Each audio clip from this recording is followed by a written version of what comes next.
ወደዋለሁ በጣም ማለት ከሱ ከተለያየ በቃ ሞት ነው። በጣም በቃ ፈራለሁኝ።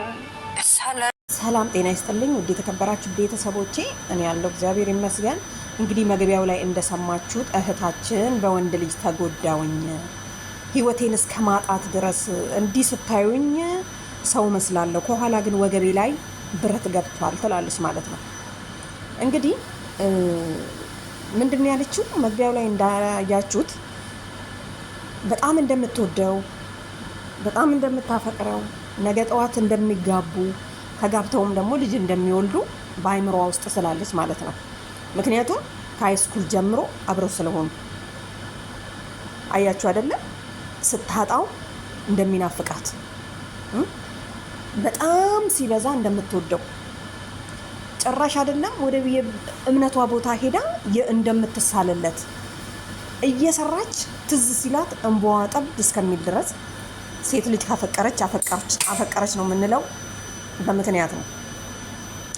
እና እሱም ደግሞ በወቅቱ ምንድን ያደረገው እኔ እናቴ ባለስልጣን ወይም ደግሞ የደህንነት ሚስት ናት፣ የሚኖረው አዳማ ነው፣ እነሱ የሚኖሩት አዳማ ነው። እንግዲህ ሃይስኩል ሆነው 9ኛ ክፍል ሆኜ እሱ 9ኛ ክፍል ሆኖ እኔ ደግሞ 10ኛ ነበርኩኝ። ከናፍቆቱ የተነሳ ናፍቄው ማለት ነው ናፍቃው ይመጣና ትምህርት በሌለ ሰዓት አንዳንዴ ያው ጊዜ ታገኛላችሁ አይደለ?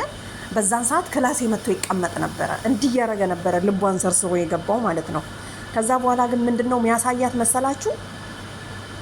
2 ፓስፖርት ያሳያታል። ፓስፖርቱ ፎርጅድ ነው። መጨረሻ ላይ ግን አንዱ ፓስፖርት እጇ ላይ ነበርና ሄዳ ስታየው ፎርጅድ እንደሆነ ሲጀምር መናጢ እንደሆነ ነው የተረዳችሁ መጨረሻ ላይ። ሲቀጥል ደግሞ ምንድነው የሚያሳያት መሰላችሁ? የሆነ መኪና ማለት ባለ መኪኖች ታቆታላችሁና መንገድ ላይ እንዳትያዙ የሚይዙት ወረቀት አለና እሱንም አምጥቶ ያሳያታል። ዶላር ደግሞ 3000 ብር ዶላር ደግሞ ይዞ መጥቶ ያሳያታል። ዘርፎ ነው እኮ ከሌላ ሴት ደግሞ እንደዚህ አምጥቶ ማለት ነው። አያችሁ? ከዛ በኋላ ምንድነው ያደረገው? እንግዲህ ተከራይታ ነው የምትኖረው። እናትየው መጀመሪያ ተይቅርብሽ ብላት ነበርና እናትየዋን ንቃ ነው አብረው የጀመሩት ከዚህኛው ጋር። እናት እኮ ሆዷ ይነግራታል። ታውቃላችሁ አይደል? የሆነ የማይሆነውን ነገር ለልጇ እንዲደረግ አትፈልግም። ልጇ እንድትጎዳባት አትፈልግም። በጣም ያሳዘነችኝ ምን እንደሆነ ታውቃላችሁ? እናቴ ይሄን ሁሉ በደል አድርሼባት ታምሜ ከኔ ጋር ነበረ 2 ወር ሙሉ ስትንከራተት የነበረው በየሐኪም ቤቱ እያነሳች ሽንት ቤት መሄድ አትችልም። 10 ወር ሙሉ ካልጋ አትነሽም፣ ነርቭሽ ተነክቷል የተባለችው ልጅ እንግዲህ በእግዚአብሔር ፍቃድ አንቺ ማስተማሪያ ነሽ ለሌሎችም ሴቶች ብሎ ፈጣሪ በ2 ወር ውስጥ ቆማ ሄዳለች ማለት ነው። አያችሁ? አሁን እቺ ልጅ እንደዚህ ስናያት ፈገግታዋ ትስቃለች። ምክንያቱም ስንት ነገር በዛን ሰዓት አሳልፋለች።